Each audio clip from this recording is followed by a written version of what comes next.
Today we're going to learn how an animal or plant can turn into a fossil.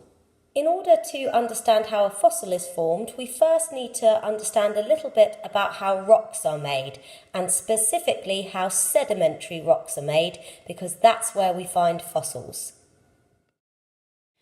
One of the sedimentary rocks that we have here is sandstone, and another one here is limestone. So it's very common to find fossils in these two. And people who study rocks, like we're going to do, are called geologists. So we are going to be making a sedimentary rock, just like this one pictured here, except we're going to be making it out of cereal rather than real rock. So when rock gets weathered and broken down into smaller pieces, we call those smaller pieces sediment. So all sediment is small bits of rock that have been broken down. So I've got three types of sediment here. I've got my Rice Krispie sediment, I've got my Cheerios sediment, and I've got my Cocoa Pops sediment. So they're representing three different types of rocks that have been broken down into little pieces, okay? So now we're going to go back millions and millions of years, and we're going to go back to a swamp or a sea. So this container is going to be my, let's say it's a sea rather than a swamp, but this can happen in either a swamp or a sea. So what happens is my sediment gets washed down to the swamp or the sea by rivers or rain or whatever, and it gets deposited into my sea like that in a layer. Oops. So here is my first layer of sediment, and I'm going to label it with an A. Now I'm going to get my different sediment. So this one is also going to be washed by a river or the rain down to the sea and get deposited into the sea where it sinks, obviously, because it's rock. So here is my second layer. And I'm going to call this layer of my sedimentary rock B. It's a bit harder to see the B. There we go. So here are our two layers of sediment that have formed at the bottom of our sea. Although actually, do you know what? I'm going to change it to a swamp now, and you'll see why in a second. So by our swamp, there is living a herd of woolly mammoths. Hello. Now, this woolly mammoth called Dave does not get on very well with this woolly mammoth called Bob. So Dave and Bob have a fight. Now, Dave and Bob have both been gravely injured. So Bob, he's the first to die. Here's Bob. And when Bob dies, he dies in a nice green grass field. Now, because of that, he's just going to decay like all animals and plants normally do. So Bob is not going to get turned into a fossil because he's just going to decay. Okay, bye Bob. And then Dave, he wanders injured into the swamp and he falls into the swamp.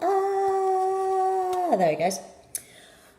So he now has a chance of turning into a fossil. So here we have Dave, and he's now going to get covered by a third layer of sediment that's been washed down. And then I'll choose one more layer to go on top.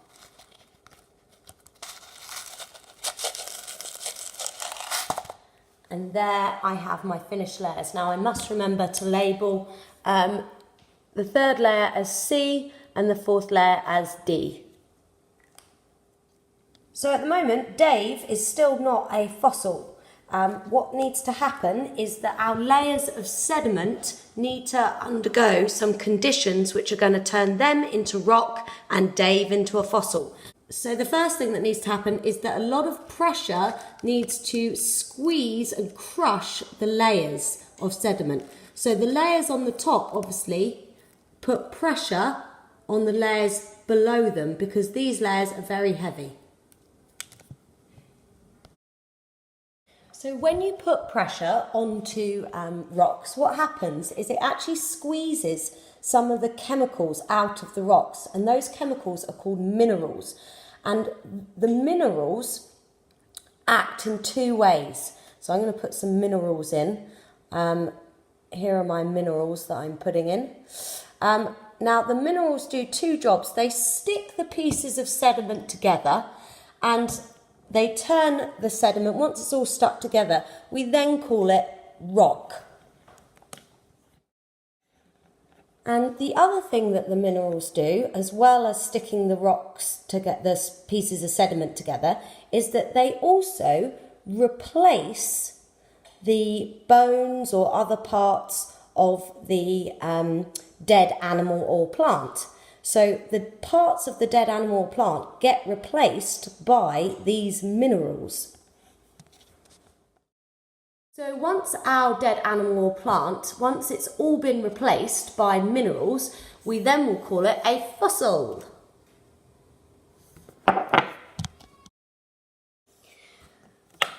The other two things that we need for our rock and fossil to fully form is a lot of time and also really high heats. And as the layers above push down on the layers below, we know that it's creating pressure, but that pressure also creates heat. So this happens, this process, over millions and millions of years. It doesn't happen over a couple of hundred years.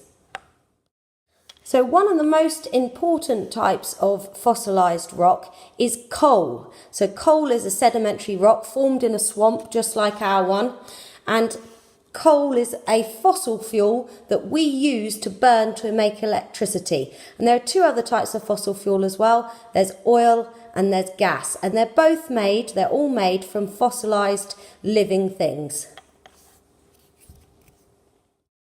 So if we were a paleontologist and we wanted to find out about the fossils in this sample of rock, then we would need to look at which layer of the rock it came from. So if you think, the oldest layer has to be layer A, because that got put down first, and then B, and then C, and then D. So if we can date each layer, then wherever we find the fossil will tell us how old the fossil is. So we are going to say that a fossil found in layer D would be 50, C 100, B 200,000 and A 300,000 years old. So depending on where our fossil is, we can work out from the age of the rock in that layer how old our fossil will be.